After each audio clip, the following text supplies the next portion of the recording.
Hello champions, कैसे आप सभी। उम्मीद करता हूँ फर्स्ट क्लास होंगे। देखिए, जैसा कि आप सभी कमेंट कर रहे थे कि सर मेरे ज़िले का लेखा शास्त्र का पेपर बता दीजिए। सो फाइनली देखिए, मैं लेखा शास्त्र का पेपर लेकर के आ चुका हूँ और यहाँ पे मैं आपको एक बात बताना चाहूँगा। आपके ज़िले में हो सकता है ये जो पहला क्वेश्चन है ये तीसरे नंबर पे आ जाए, मतलब जैसे नगद बट्टा प्राप्त होता है तो हो सकता है तीसरे नंबर पे पूछा गया हो। लेकिन क्वेश्चन आपको इस पेपर में सभी मिलेंगे, क्योंकि अलग अलग ज़िलों में अलग अलग पेपर आ रहे हैं, लेकिन क्वेश्चंस एकदम सेम आ रहे हैं। मतलब वही क्वेश्चन आगे पीछे करके आपको दिखाए जा रहे हैं। सो अगर चैनल पर पहली बार आए हैं, सब्सक्राइब कर दें और देखिए, कक्षा 11वीं के सभी विद्यार्थियों तक इसको शेयर करना है। और आपको किस जिला का पेपर चाहिए कमेंट करके बताइए, नेक्स्ट वीडियो में उसी जिले से रिलेटेड बना दूंगा जिस जिले की सबसे ज़्यादा यहाँ पे डिमांड रहेगी। यहाँ पे देखिए, समय 3 घंटे का मिलेगा, पूर्णांक आपके 80 रहने वाले हैं, दिशा निर्देश रहेंगे जो कि आपको पढ़ने चाहिए। इसके बाद देखिएगा, यहाँ पे सबसे पहला प्रश्न जो आपका रहेगा, सही विकल्प चुन करके हमें लिखने थे। एक एक नंबर के 6 सही विकल्प आपसे पूछे जाएंगे। पहले क्वेश्चन में पूछा जाएगा नगद बट्टा प्राप्त होता है, तो नगद बट्टा जो है वो कैसे प्राप्त होता है, मतलब यहाँ पे 4 ऑप्शन दिए गए हैं। तो इसका सही आंसर जो हो जाएगा आपका, उधारी चुकाते समय नगद बट्टा प्राप्त होता है। इसके बाद नेक्स्ट क्वेश्चन आपसे पूछा गया है इसी में, किसी इकाई के जीवन काल में जिस मूल संकल्पना पर आधारित वित्तीय विवरण बनाते हैं वह हैं, तो वह कौन से हैं। तो यह पूछा गया इनमें से, तो इसका सही आंसर आपका हो जाएगा सा नंबर, लेखांकन अवधि। इसके बाद है आपका देखिएगा, रोजना मचे में कितने खाते होते हैं।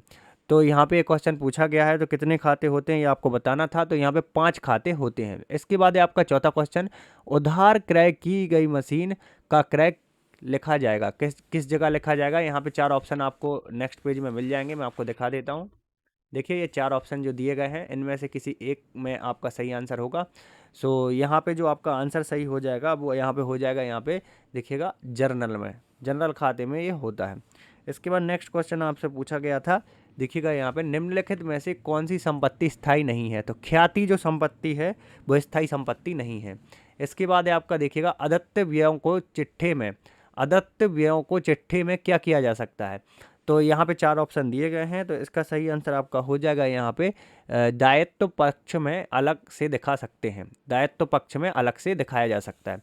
इसके बाद आपका देखिएगा, रिक्त स्थान की हमें करनी थी पूर्ति, एक एक नंबर के यहाँ पे ये 7 रिक्त स्थान आपसे इस क्वेश्चन में पूछे गए हैं। तो यहाँ पे पहला जो क्वेश्चन दिया गया है, खालिस्तान की पुस्तकों में किया जाता है। तो देखिए, खालिस्तान की पुस्तकों में किया जाता है, तो ये इसका सही आंसर आपका हो जाएगा, व्यापार की पुस्तकों में किया जाता है। इसके बाद है, वित्तीय वर्ष की अवधि खालिस्तान होती है। तो वित्तीय वर्ष की अवधि हमेशा याद रखिएगा 1 वर्ष होती है।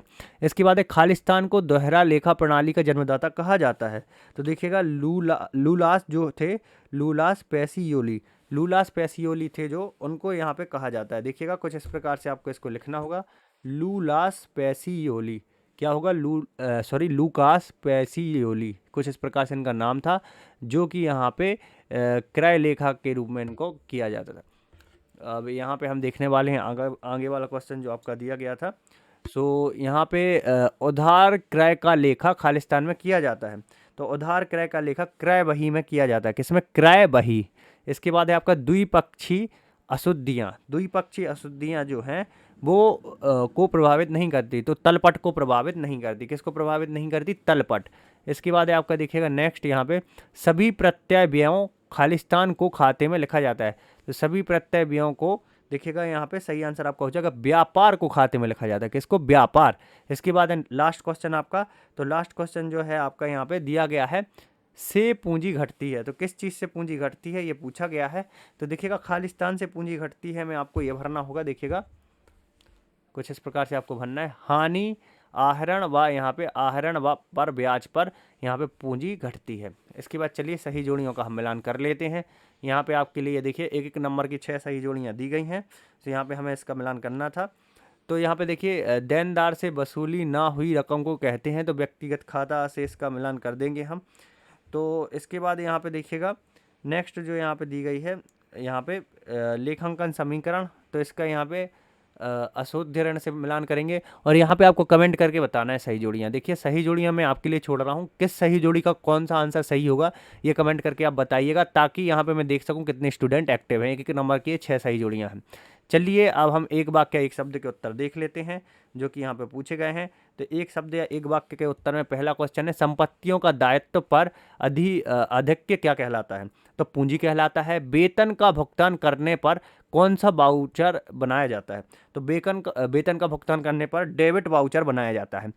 तलपट तैयार करने की सबसे उच्चतम विधि कौन सी है? तो देखिए शेष विधि जो है वो तैयार करने की सबसे उच्चतम विधि है। मूलहास का संबंध कौन सी संपत्तियों से है? तो मूलहास का संबंध स्थायी संपत्तियों से है। यदि तलपट में अंतिम रहितिया गया हो तो उसे किस खाते में दिखाया जा सकता है? तो देखिएगा उसे दिखाया जा सकता है यहाँ पे जो आपका खाता है वो है स्थायी खाता। तो सॉरी, यहाँ पे उसे देखा जाता है आर्थिक चिट्ठा खाता में, आर्थिक चिट्ठा। इसके बाद आय जो अर्जित कर ली गई हो तो इसको कहेंगे हम यहाँ पे यहाँ पे थोड़ा सा कन्फ्यूजन था। देखिए जो पहला का आंसर होगा आपका वो होगा पूंजी, दूसरे का जो आंसर होगा वो होगा डेबिट वाउचर, तीसरे में आपको भरना होगा शेष विधि, चौथे में आप भरेंगे स्थायी संपत्ति, पाँचवें में आपको भरना है आर्थिक चिट्ठा, और जो यहाँ पे छठवां रहेगा उसमें उपार्जित आय, और जो सातवां रहेगा उसमें आपको भरना है यहाँ पे अंतिम रहितिया। कुछ इस प्रकार से इनके आंसर हो जाएंगे। जल्दी से इसको अब एक बार देख लीजिए। थोड़ा सा यहाँ पे कन्फ्यूजन की स्थिति बनी हुई थी, तो यहाँ पे देख लीजिए सभी क्वेश्चन नंबर 4 के सभी क्वेश्चंस के आंसर आप यहाँ पे देख सकते हैं। कुछ इस प्रकार से आपको करने होंगे।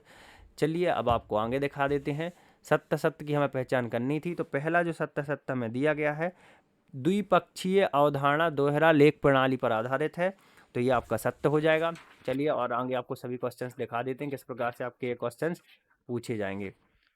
तो यहाँ पे देखेंगे हम, नेक्स्ट दिया गया है लेखांकन में। यहाँ पे देखिएगा लेखांकन में होने वाली अशुद्धियों को काटकर संशोधित किया जाता है, तो ये आपका यहाँ पे दूसरा असत्य हो जाएगा। भूमि पर प्राप्त यहाँ पे हास नहीं काटा जाता है, तो ये आपका सत्य हो जाएगा। इसके बाद है आपका वेतन प्रत्यक्ष व्यय का एक उदाहरण है, तो ये असत्य हो जाएगा। इसके बाद है जब अंतिम रहितिया तलपट में दिया गया हो तो उसे केवल चिट्ठे में लिखते हैं, तो ये सत्य हो जाएगा। उपार्जित आय का दायित्व है, तो ये आपका असत्य हो जाएगा। कुछ इस प्रकार से आपके सत्य सत्य रहने वाले हैं, जल्दी से देख लीजिए। कुछ इस प्रकार से सत्य सत्य थे। चलिए अब प्रश्न क्रमांक 6 से हम आंसर देखना प्रारंभ करने वाले हैं। तो प्रश्न क्रमांक 6 में आपसे पूछा गया है लेखांकन का अर्थ एवं इसकी परिभाषा। तो लेखांकन का अर्थ और परिभाषा पूछी गई है, जो कि आपका 2 अंक का क्वेश्चन था। तो चलिए लेखांकन का अर्थ और परिभाषा हम देख लेते हैं। कुछ इस प्रकार से लेखांकन का अर्थ और यहाँ पे आपके लिए परिभाषा दी गई है, जल्दी से इसको आपको नोट डाउन कर लेना है। चलिए इसके बाद है आपका यहाँ पे अथवा वाला, तो अथवा वाला आपको अपने से करना है। फिर आपका सातवां द्विपक्षीय संकल्पना क्या है, और यहाँ पे अथवा में है देखिएगा लेखांकन प्रमापों से आप क्या समझते हैं। तो चलिए आपको अथवा वाला दिखा देते हैं, लेखांकन प्रमापों से हम क्या समझते हैं। कुछ इस प्रकार से इसको करना है। लेखांकन प्रमापों का उत्तर यहाँ पे दिया गया है, जल्दी से इसको वीडियो को रुक करके आप नोट कर लें। इसके बाद है आपका 8वां क्वेश्चन देखिएगा, दोहरा लेख प्रणाली से आप क्या समझते हैं, परिभाषा हमें देनी थी। तो चलिए आप देख लीजिए दोहरा लेख जो प्रणाली है उससे हम क्या समझते हैं। तो दोहरा लेख प्रणाली का उत्तर आप कुछ इस प्रकार से लिखेंगे, देखते जाइए आप। यहाँ पे आपको ये पॉइंट लिखने पड़ेंगे, तो कोई 2 पॉइंट आपको लिखने हैं, 4 अंक का क्वेश्चन है, तो कुछ इस प्रकार से इसका आंसर ये हो जाएगा। 4 पॉइंट मैंने दिखा दिए हैं। इसके बाद देखिएगा यहाँ पे दिया गया है रोकड़ बही की कोई 2 विशेषताएं, या फिर रोकड़ बही एवं खुदरा रोकड़ बही में कोई 2 अंतर आपको लिखने थे। तो चलिए अंतर ही देख लेते हैं हम, कोई 2 अंतर। तो कुछ इस प्रकार से 9वां का अथवा एक का आंसर है ये, जल्दी से देख लीजिए इसको। वीडियो को रुक करके आप चाहें तो लिख सकते हैं, और चैनल को सब्सक्राइब जरूर करिएगा, और ज़्यादा से ज़्यादा स्टूडेंटों तक इसको शेयर करना है। इसके बाद है अपना यहाँ पे देखिएगा क्रय बही किसे कहते हैं, और अथवा में है विक्रय बही किसे कहते हैं। तो चलिए यहाँ पे हम क्रय बही की परिभाषा देख लेते हैं। कुछ इस प्रकार से क्रय बही की परिभाषा है जो कि आपको लिखनी है। कुछ इस प्रकार से क्रय बही किसे कहते हैं, इसका आंसर दे दिया गया है। इसके बाद है आपका देखिएगा बैंक समाधान विवरण को हमें परिभाषित करना है।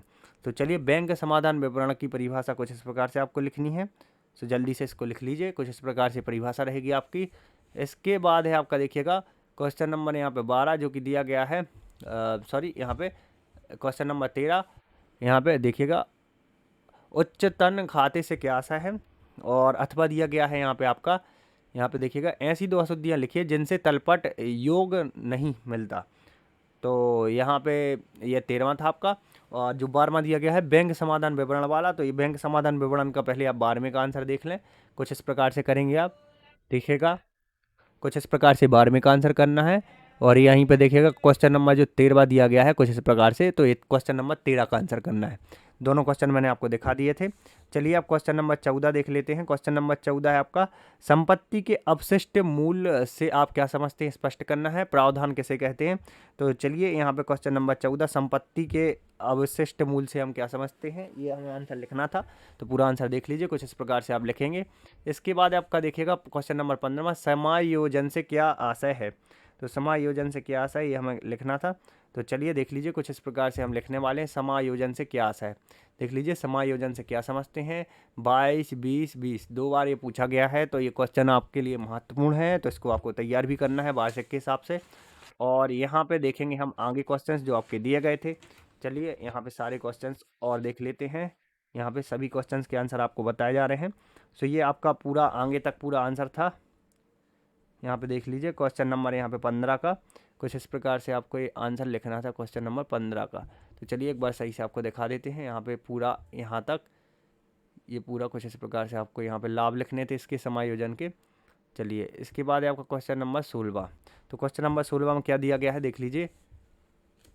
रोज ना मचे के विभाजन से होने वाले लाभों का वर्णन करना था। लेखांकन की नकल बही प्रणाली तथा सहायक प्रणाली बाह्य प्रणाली में अंतर आपको स्पष्ट करना था। 3 अंक का क्वेश्चन है।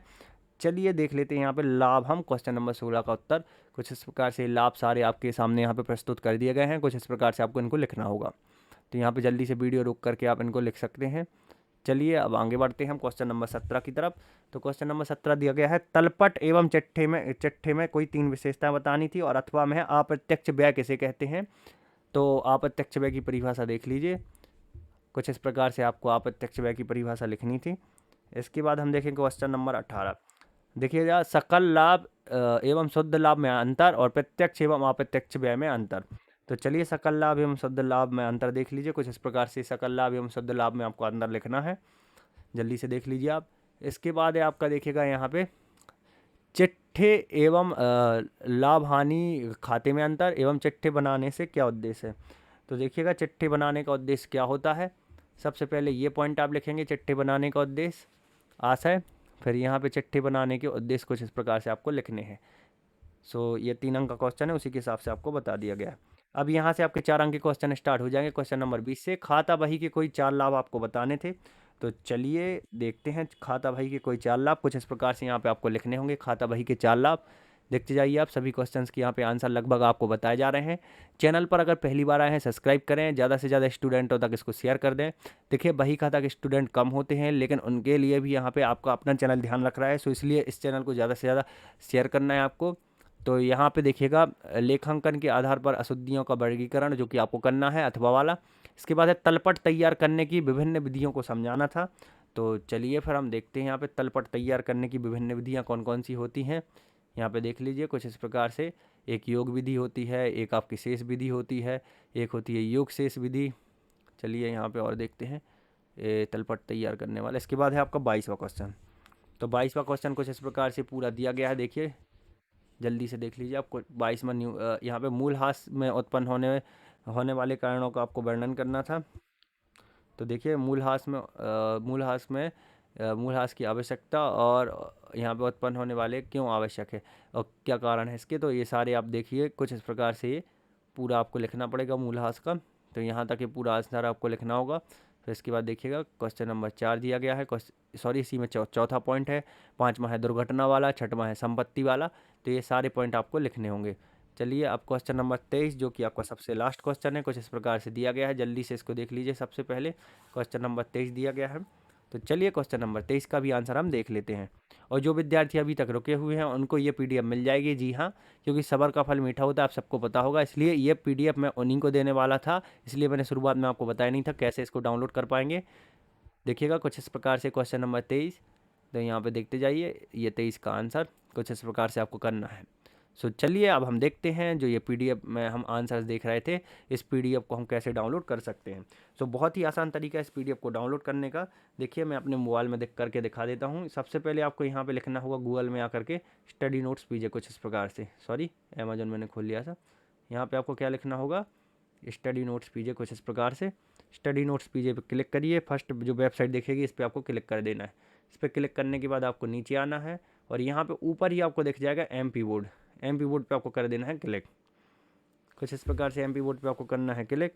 एमपी बोर्ड पे क्लिक करने के बाद आपको नीचे आके यहाँ पे देखिएगा हमें चाहिए है कक्षा 11वीं लेखाशास्त्र का पेपर।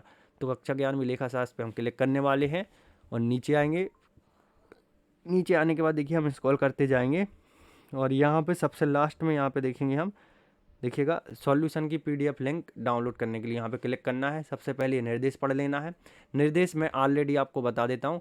सबसे पहले इस ऐड पे आपको एक बार क्लिक करना है। ऐड पे जैसे ही क्लिक करेंगे तो जो ये लिंक है ऑटोमेटिक एक्टिवेट हो जाएगी। एक्टिवेट होने के बाद देखिए मैं ऑलरेडी क्लिक कर चुका हूँ, इसलिए आपको क्लिक करके नहीं बताऊँगा। अगर आप क्लिक नहीं करते हैं तो लिंक पर पहले क्लिक करेंगे तो ऑटोमेटिक PDF डिलीट भी हो जाएगी। तो यहाँ पर मैं ऑलरेडी कर चुका हूँ। तो यहाँ पर देखिएगा अब मैं इसको डाउनलोड करके आपको दिखा देता हूँ। देखिए लिंक पर क्लिक किया मैंने, यहाँ पे देखिएगा इसने डिटेक्ट कर लिया कि मैं क्लिक कर चुका था। देखिए ये फसल उत्पादन का पूरा पेपर दिया गया है। सो ये था हमारा फसल उत्पादन का और यहाँ पे ये लेखाशास्त्र का। सो कुछ इस प्रकार से आप बड़े आसानी से यहाँ पे डाउनलोड कर पाएंगे सभी PDF को। सो उम्मीद करता हूँ आज की वीडियो आपके लिए इन्फॉर्मेटिव रही होगी और आप इस वीडियो को ज़्यादा से ज़्यादा शेयर करने वाले हैं।